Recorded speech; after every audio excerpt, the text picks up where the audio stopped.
विश्व रूप का गृह त्याग, बंधन का हेतु ममत्व है। ममत्व का संबंध मन से है। जिसने मन से ममत्व को निकाल दिया वह तो नित्य मुक्ति ही है।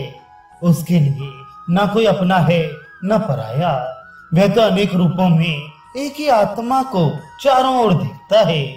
फिर वह संचित सीमा में अपने को आबद्ध नहीं रख सकता। विश्व रूप ने निश्चय कर लिया कि मुझे इस ग्रह को त्याग देना चाहिए, जहाँ पर माता पिता ही मुझे अपना समझते हैं, जहाँ नित्य प्रति भांति भांति के संसारी प्रलोभनों के आने की संभावना है। ऐसी जगह अब अधिक दिन ठहरना ठीक नहीं है। ऐसा निश्चय कर लेने पर एक दिन उन्होंने अपनी माता को एक पुस्तक देते हुए कहा, माँ, ये पुस्तक निमाई के लिए है। जब वह बड़ा हो तो इस पुस्तक को उसे दे देना, भूल मत जाना। माता ने सरलता के साथ उत्तर दिया, तब तक तू कहीं चला थोड़ी जाएगा।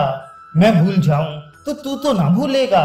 तू ही इसे अपने हाथ से उसे दे देना और पढ़ाना। तू भी तो पंडित बन गया है, निमाई तुझसे ही पढ़ा करेगा। विश्वरूप ने मानसिक भावों को छिपाते हुए कहा, हाँ ठीक है, मैं रहा तो दे ही दूंगा, किंतु तू भी इस बात को याद रखना। भोली भाली माता को क्या पता कि मेरा विश्वरूप अब 2 ही 4 दिन का मेहमान है। 2-4 दिन के बाद फिर इसकी मनमोहिनी सूरत हम लोगों को कभी भी देखने को ना मिल सकेगी। माता अपने काम धंधे में लग गई। जाड़े का समय है, खूब कड़ाके का जाड़ा पड़ रहा है। सभी प्राणी जाड़े के मारे गुड़मुड़ी मारे रात्रि में सो रहे हैं। चारों ओर नीरवता का साम्राज्य है। कहीं भी कोलाहल सुनाई नहीं पड़ता। सर्वत्र स्तब्धता छाई हुई है। ऐसे समय विश्व रूप को निंद्रा कहाँ। वे तो भविष्य जीवन को महान बनाने की ऊहापोह में लगे हुए हैं। घर में एक बार दृष्टि डाली, एक और माता सो रही है। उसके पास ही चुपचाप निमाई आंखें बंद किए हुए शयन कर रहे हैं। मिश्र जी दूसरी ओर रजाई ओढ़े खाट पर सो रहे हैं। विश्वरूप ने एक बार खूब ध्यान से पिता की ओर देखा। सिर के बाल पके हुए थे, मुंह पर झुर्रियां पड़ी हुई थी। हमेशा गृहस्थी की चिंता करते रहने से उनका स्वभाव ही चिंतामय बन गया था। सोते समय भी मानो वे किसी गहरी चिंता में डूबे हुए हैं। निर्धन वृद्ध के चेहरे की ओर देखकर एक बार तो विश्वरूप अपने निश्चय से विचलित हुए। उनके मन में भाव आया, पिता वृद्ध है, आजीविका का कोई निश्चित प्रबंध नहीं। निमाई अभी निरा बालक ही है, घर का काम कैसे चलेगा। किंतु थोड़ी ही देर बाद वे सोचने लगे, अरे मैं ये क्या सोच रहा हूँ, जिसने चराचर विश्व की रचना की है, जो सभी के भरण पोषण का पहले से ही प्रबंध कर देता है, उसको कर्ता न मानकर मैं अपने में कर्तापन का आरोप क्यों कर रहा हूँ। वृत्ति तो सबकी वही चलाता है, मनुष्य तो निमित्त मात्र है। विशंबर ही सबका पालन करते हैं। मुझे अपने सत्संकल्प से विचलित ना होना चाहिए। ये सोचकर उन्होंने सोती हुई माता को मन ही मन प्रणाम किया। छोटे भाई को एक बार प्रेम पूर्वक देखा और धीरे से घर से निकल पड़े। संकेत के अनुसार लोकनाथ उन्हें गंगा तट पर तैयार बैठे मिले। दोनों एक दूसरे को देखकर अत्यंत ही प्रसन्न हुए। अब उन्हें ये चिंता हुई कि रात्रि में गंगा पार किस प्रकार जा सकते हैं। अब बहुत ही शीघ्र प्रातः काल होने वाला है। इधर उधर कहीं जाएंगे तो पहचाने जाने पर पकड़े जाएंगे, इसलिए गंगा पार जाए बिना क्षेम नहीं है। उस समय नाव का मिलना कठिन था। दोनों ही युवक निर्भीक थे। जीवन का मोह तो उन्हें था ही नहीं। मनुष्य जीवन रक्षा के लिए ही साहस के काम करने से डरा करता है। जिसने जीवन की उपेक्षा कर दी है, जिसने अपनी शीश को उतार कर हथेली पर रख लिया है, वह संसार में जो भी चाहे कर सकता है। उसके लिए कोई काम कठिन नहीं, असंभव तो उसके शब्दकोश में रहता ही नहीं। ये दोनों युवक भी भगवान का नाम लेकर पतित पावनी कलमल हारणी भगवती भागीरथी की गोद में बिना किसी शंका के कूद पड़े। मानो आज वे जलती हुई भवधावाग्नि से निकलकर जगत जननी माँ जाह्नवी की सुशीतल क्रोध में शाश्वत शांति के निमित्त सदा के लिए प्रवेश करती हूँ। गंगा जी के किनारे रहने वाले छोटे छोटे बच्चे भी खूब तैरना जानते हैं, फिर तो ये युवक थे और तैरने में प्रवीण थे। सामान्य लोगों के पास कुछ था ही नहीं, इसलिए ये निर्विघ्न गंगा पार हो गए। जाड़े का समय था, शरीर के सभी वस्त्र भीग गए थे, किंतु इन्हें इस बात का ध्यान ही नहीं था। शीतोष्ण आदि द्वंद्व तो तभी तक बाधा पहुंचा सकते हैं जब तक कि शरीर में ममत्व होता है। शरीर से ममत्व कम हो जाने पर मनुष्य द्वंद्वों की वेदना से ऊंचा उठ जाता है, तभी वह निर्द्वंद हो सकता है। विश्वरूप निर्द्वंद हो चुके थे, वे गीले ही वस्त्रों से आगे बढ़े चले गए। इसके पश्चात विश्वरूप जी का कोई निश्चित वृतांत नहीं मिलता। पीछे यही पता चला कि इन्होंने किसी अरण्य नामक सन्यासी से सन्यास ग्रहण कर लिया और इनके सन्यास का नाम हुआ शंकरारण्य। इनके सन्यासी हो जाने पर लोकनाथ ने इनसे सन्यास लिया। 2 वर्षों तक ये भारत के अनेक तीर्थों में भ्रमण करते रहे। अंत में महाराष्ट्र के परम प्रसिद्ध तीर्थ पंढरपुर में इन्होंने श्री विठल नाथ जी के क्षेत्र में अपना ये 5 भौतिक शरीर त्याग कर दिया। देह त्याग के पूर्व इन्होंने अपना स्वकीय तेज श्रीमन माधवेंद्रपुरी के आश्रम में उनके परम प्रिय शिष्य श्री ईश्वरपुरी को प्रदान कर दिया था। उन्हीं से वह तेज नित्यानंद के पास आया, इसीलिए नित्यानंद को बलराम ये शेषनाग का अवतार मानते हैं। इधर प्रातः काल हुआ, मिश्र जी ने देखा विश्वरूप शैया पर नहीं है। इतनी सवेरे पिता से पहले वे उठकर कहीं नहीं जाते थे। पिता को एकदम शंका हो गई। उन्होंने शैया के समीप जाकर देखा। पहले तो सोचा गंगा स्नान के लिए चला गया होगा, किंतु जलपात्र और धोती तो जो की त्यों रखी है। थोड़ी देर तक वे चुप रहे, फिर उनसे नहीं रहा गया। उन्होंने यह बात शची देवी से कही। शची देवी भी सोच में पड़ गई। निमाई भी उठ बैठा। शची देवी ने कहा, बेल पोखरा। शची देवी के पिता नीलांबर चक्रवर्ती का घर बेल पोखरा मोहल्ले में ही था। विश्वरूप लोकनाथ से शास्त्र विचार करने बहुधा वहीं चले जाते थे। तो उन्होंने कहा, बेल पोखरा लोकनाथ के पास चला गया होगा। मिश्र जी जल्दी से चक्रवर्ती महाशय के घर गए। वहां जाकर देखा कि लोकनाथ भी नहीं है। सभी समझ गए। दोनों परिवार के लोग शोक सागर में मग्न हो गए। शची देवी दौड़ी दौड़ी अद्वैताचार्य के यहाँ गई। वहां भी विश्वरूप का कुछ पता नहीं था। क्षण भर में ये बात सर्वत्र फैल गई कि विश्वरूप घर छोड़कर चले गए। चारों ओर से मिश्र जी के स्नेही उनके घर आने लगे। लोगों की भीड़ लग गई। अद्वैताचार्य भी अपने शिष्यों के साथ वहां आ गए।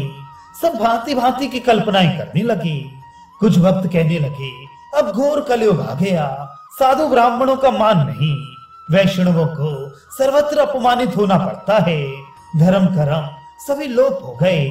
अब ये संसार भले आदमियों के रहने योग्य नहीं रहा। हमें भी सर्वस्व छोड़कर विश्वरूप के ही मार्ग का अनुसरण करना चाहिए। कुछ कहते, भाई विश्वरूप को हम इतना निष्ठुर नहीं समझते थे। उसने अपने छोटे भाई का भी तनिक मोह नहीं किया। मिश्र जी की आंखों से अश्रुओं की धारा बह रही थी। वे मुख से कुछ भी कहते नहीं थे। नीची दृष्टि किए वे बराबर भूमि की ओर ताक रहे थे, मानो उन्हें संदेह हो गया था कि इस भूमि ने ही मेरे प्राण प्यारे पुत्र को अपने में छिपा लिया है।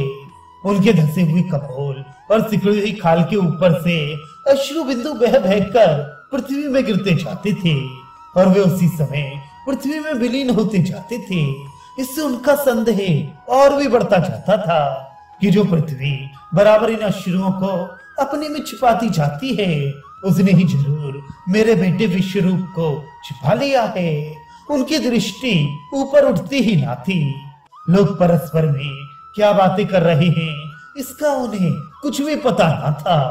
उनके साथी संबंधी उन्हें भांति भांति से समझाते, किंतु वे किसी भी बात का प्रत्युत्तर नहीं देते थे। इधर शची देवी के करुण रुदन को सुनकर पत्थर भी पसीजने लगे।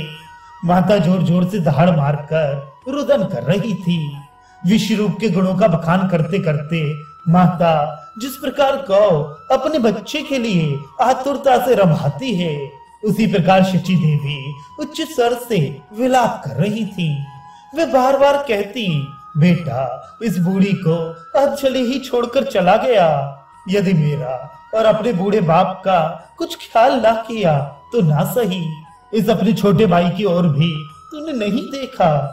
ये तो तेरे बिना क्षण भर भी नहीं रह सकेगा। विश्वरूप, मैं नहीं जानती थी कि तू इतना निर्दयी भी कभी बन सकेगा। माता के विलाप को सुनकर निमाई भी जोर जोर से रोने लगे और रोते रोते वे एकदम बेहोश हो गए। भ्रात वियोग का स्मरण करके तथा माता पिता के दुख को देखकर निमाई मूर्छित हो गए। उनका संपूर्ण शरीर संज्ञा शून्य हो गया। आसपास की स्त्रियों ने जल्दी से निमाई को उठाया, उनके मुख में जल डाला और उन्हें सचेत करने के लिए भांति भांति की चेष्टाएं करने लगी। स्त्रियां शची देवी को समझा रही थी, शची अब रोने से क्या होगा, धैर्य धारण करो। तुम्हारे पुत्र ने कोई बुरा काम तो किया ही नहीं, तुम्हारी सैकड़ों पीढ़ियों को उसने तार दिया। भगवान की भक्ति से बढ़कर और क्या है। अब इस निमाई को ही देखकर धैर्य धारण करो। देख, तेरे रुदन से ये बेहोश हो गया है, इसका ख्याल करके तू रोना बंद कर दे।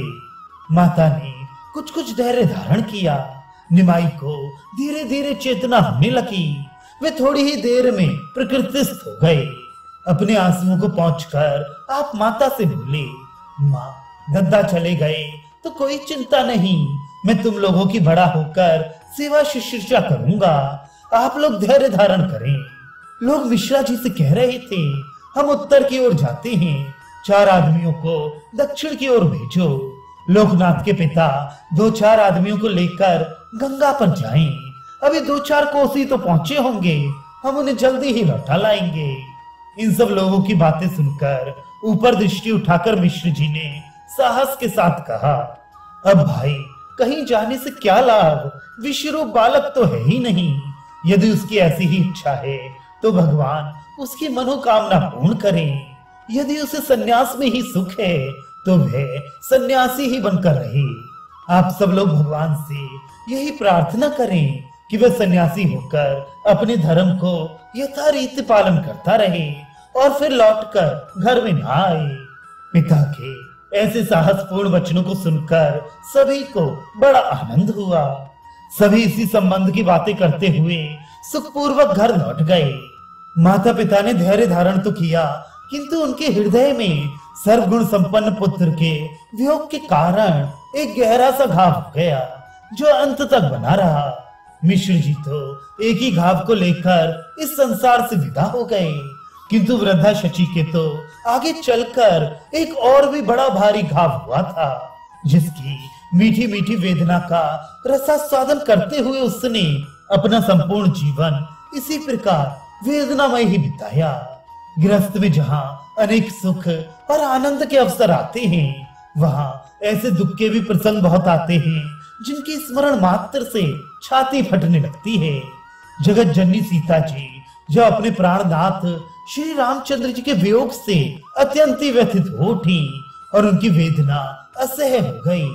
तब उन्होंने रोते रोते बड़ी ही मार्मिक वाणी में हनुमान जी से ये वचन कहे थे, ये जितात्मा सत्यवादी महात्मा धन्य हैं, जिन्हें प्रिय की प्राप्ति में ना तो सुख होता है और अप्रिय की प्राप्ति में जिन्हें दुख व्यथा नहीं पहुंचा सकता, जिनकी वृत्ति सुख दुख में समान रहती है।